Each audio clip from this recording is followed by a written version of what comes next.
दोस्तों, क्या आप जानते हैं कि स्पेस की गहराइयों में कहीं एक बहुत बड़ा धमाका होने वाला है। ये धमाका दो ब्लैक होल्स के आपस में टकराने की वजह से होगा। जिस वक्त ये दो ब्लैक होल्स आपस में टकराएंगे तो इनमें बहुत पावरफुल शॉक वेव निकलेगी जो हमारी कायनात के टुकड़े टुकड़े कर देगी। और ये सब कुछ कॉस्मिक स्केल पर इतनी तेजी के साथ होगा कि कुछ मिली सेकंड में हमारी कायनात बिल्कुल तबाह हो जाएगी। और आज की इस वीडियो में हम जानेंगे कि हम इतने पावरफुल ब्लेजर बम का पता कैसे लगा सकेंगे और कायनात में ये मॉन्स्टर ब्लैक होल कब टकराएंगे और इनकी टक्कर के बाद क्या होगा। यह अमेजिंग इन्फॉर्मेशन आप जानोगे आज की इस वीडियो में, तो पूरी वीडियो वॉच कीजिएगा। और आप देख रहे हैं स्पेस वर्ल्ड। साइंसदानों ने इस ब्लेजर बम को कुछ ही टाइम पहले डिस्कवर किया है, जबकि वो बहुत देर से इस पर नजर रख रहे थे। इस तरह का एक और ऑब्जेक्ट 1950 में भी डिस्कवर हुआ था और डिस्कवर होते ही इसने साइंसदानों को परेशान कर दिया था। ये ऑब्जेक्ट बहुत ज्यादा रोशन था और कायनात में जिस जगह से ये हमें मिला था वहाँ कोई स्टार मौजूद नहीं था। उस वक्त इन ऑब्जेक्ट्स को कोसी स्टेलर रेडियो सोर्स या कुजार्स कहा गया, लेकिन हाल ही में साइंसदानों ने उनसे कई गुना ज्यादा पावरफुल रेडियो बीकन को डिस्कवर किया है। ये नाकाबिले यकीन हद तक रोशन कुजार्स हैं। इनकी रोशनी आपकी सोच से भी कई गुना ज्यादा है।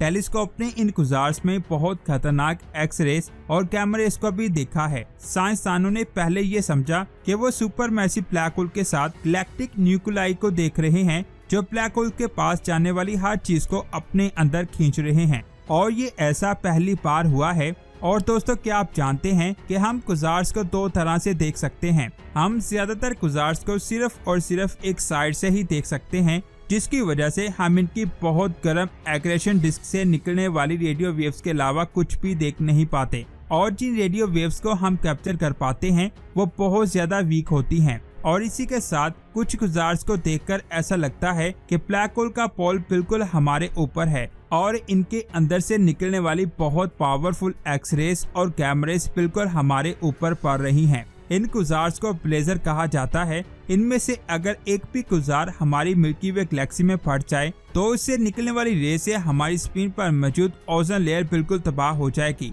इस लेयर के तबाह होने से जमीन पर मौजूद सभी जानदारों की जिंदगी खतरे में पड़ जाएगी। और ऐसी ही कुजार्स को साइंसदानों ने अभी डिस्कवर किया है, लेकिन ये खास कुजार जिसका अभी तक कोई नाम नहीं रखा गया, ये हमारी स्क्रीन से 9 बिलियन लाइट ईयर की दूरी पर मौजूद है।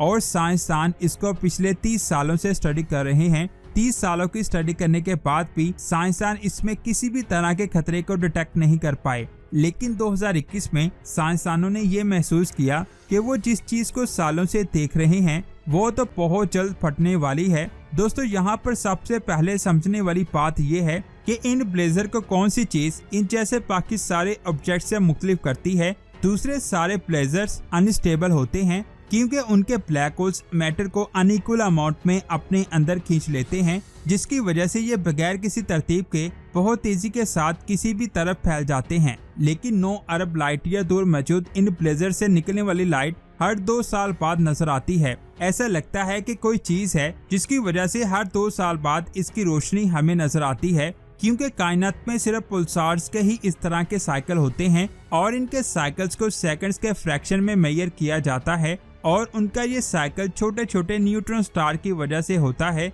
ना कि सुपर मैसिव ब्लैक होल्स की वजह से। अगर कुजार्स की बात करें तो साइंसदानों ने ये देखा है कि कुजार्स में से सिर्फ एक ही ऐसा कुजार है जिसका साइकिल पुल्सार की तरह है, और उस कुजार का नाम है OJ287 गैलेक्सी। और स्क्रीन पर आप OJ287 गैलेक्सी के न्यूक्लियाई में रैथमेटिक फ्लैशेस को देख सकते हैं। ये असल में एक ब्लैक होल है जिसका मास कई मिलियन सन्स के बराबर है और इसकी एक्रेशन डिस्क 18 अरब सूरज के बराबर है। यही वजह है कि इसके फटने से बहुत ज्यादा तबाही होगी, यानी इसका साइज हमारी गैलेक्सी में मौजूद स्टार से भी कई गुना ज्यादा बड़ा है। तो साइंसदान को कहना है कि अगर ये फटता है तो हमारी कायनात खत्म हो सकती है। इसका साइकिल ऐसा है कि कभी साल में एक मरतबा या फिर 10 सालों में एक मरतबा इसमें लाइट निकलती है। साइंसदान का कहना है कि इन फ्लैशेस का साइकिल इसलिए इस तरह है क्योंकि यहाँ पर 2 ब्लैक होल हैं, जिनमें से एक ब्लैक होल दूसरे ब्लैक होल के गिर्द बहुत लंबे ऑर्बिट में चक्कर लगाता है।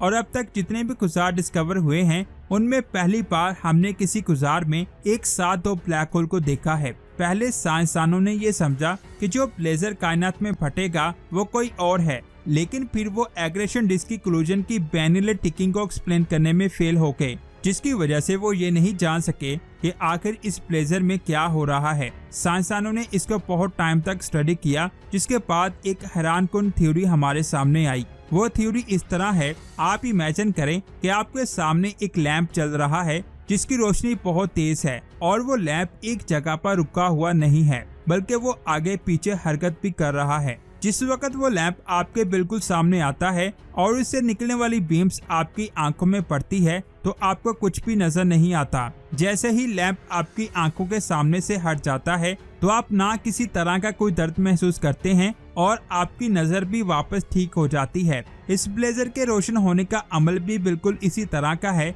लेकिन सवाल ये है कि 100 मिलियन सन्स के मास जितने ब्लैक होल को क्या चीज एक साइड से दूसरी साइड पर लेकर जाती है कि उसके दोबारा रोशन होने में इतना टाइम लग जाता है। अगर हम उस ब्लेजर को अपने सूरज की जगह पर रखते हैं तो उस ब्लेजर का सेंटर मार्स के ऑर्बिट तक पहुंच जाएगा और इसका दूसरा ब्लैक होल आउट क्लाउड से भी पार होगा। इसका ये मतलब है कि वो सेंटर ब्लेजर से सिर्फ 2000 एस्ट्रोनॉमिकल यूनिट दूर होगा। साइंसदानों ने कैलकुलेट किया है कि ये दोनों एक दूसरे को 100 मिलियन सालों से ऑर्बिट कर रहे हैं और ये आपस में टकराने के लिए एक दूसरे से सिर्फ और सिर्फ 1% दूर हैं। जिस वक्त इस ब्लेजर का धमाका होगा उसके पास स्पिन के साथ क्या होगा। साइंसदानों ने LIGO, जो एक हाईली सेंसिटिविटी ब्लेजर ऑब्जर्वेटरी है, उसकी मदद से ही इस कोलिजन के बारे में पता किया है। 14 दिसंबर 2015 को इस मशीन ने कुछ ग्रेविटेशनल वेव्स को डिटेक्ट किया है जो दो ब्लैक होल्स के मर्ज होने की वजह से निकल रही थी। ये दोनों ब्लैक होल्स बहुत बड़े थे,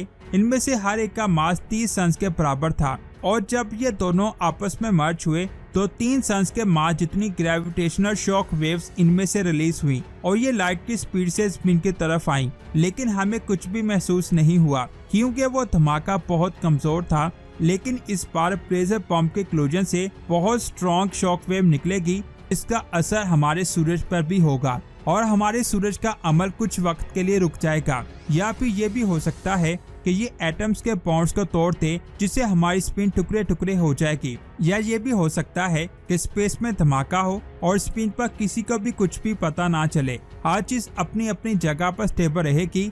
अभी तक LIGO ने जिन ग्रेविटेशनल वेव को डिटेक्ट किया है वो उससे बहुत ज्यादा वीक हैं, जिनसे कायनात में तबाही हो सकती है। इसी वजह से कोई भी इस बात का सही जवाब नहीं दे सकता और साइंसदान अभी भी इन ब्लैक होल्स के मास को कैलकुलेट कर रहे हैं। लेकिन साइंसदानों को इतना यकीन जरूर है कि ये बॉम्ब अगले 10,000 सालों में फट जाएगा। लेकिन जैसा कि मैंने आपको पहले बताया, ये हमसे 9 बिलियन लाइट ईयर दूर है। हो सकता है कि ये इस वक्त फट चुके हों, लेकिन इसके बारे में हमें 9 अरब साल बाद पता चलेगा क्योंकि रोशनी को हम तक आने में 9 अरब साल लग जाएंगे। अगर ऐसा हो चुका है तो इन ब्लैक होल से निकलने वाली रेडिएशंस हमारी कायनात में ट्रेवल कर रही हैं और हमारी तरफ आ रही हैं और वो किसी भी वक्त हमारी स्पिन को तबाह कर सकती हैं और हमारी जमीन और हमारी कायनात में क़यामत इस तरह भी आ सकती है। आपको इसके बारे में क्या लगता है नीचे कमेंट्स करके जरूर बताएं। वीडियो अच्छी लगी तो लाइक करने के साथ साथ इसे आगे भी शेयर करें। मिलते हैं एक और अमेजिंग वीडियो में। अपना बहुत सारा ख्याल रखें। अल्लाह हाफिज।